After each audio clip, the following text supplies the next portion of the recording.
Every single time we throw a leg over top of one of our motors, let's get ready to throw down the big stuff. We are coming out here, we're getting the motors up to RPM, getting up to heat, burning off the residual fuel, making sure they are up to temperature so that they don't fall down on us when we're up 3.5 stories in the air and 80 plus feet out.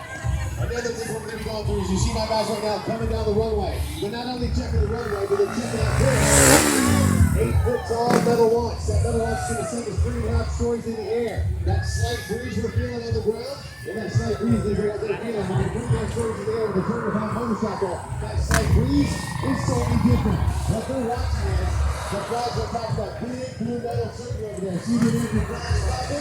That's the way they're going to be feeling in the air. What's happening right now? The blood's going, the adrenaline starting to go, you're getting into the shot mode, you're going through the checklist.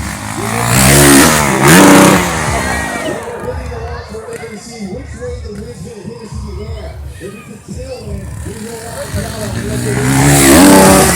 If you have a headwind, we get a full throttle.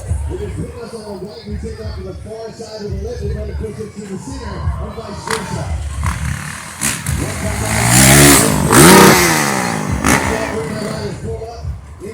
That's the cue that they are in show mode. This is where the adrenaline's going. This is where the blood is pumping, and they are ready to throw down. We like to call this attack mode.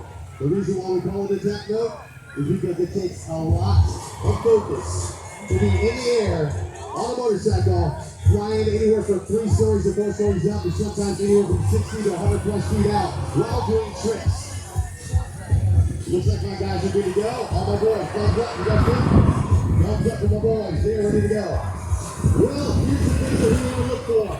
We're going to be out here every single day. The fair is open 3 p.m. to 5:30 p.m. and 8 p.m. with hot flying freestyle motocross demos. I can tell you guys right now, every single thing you guys see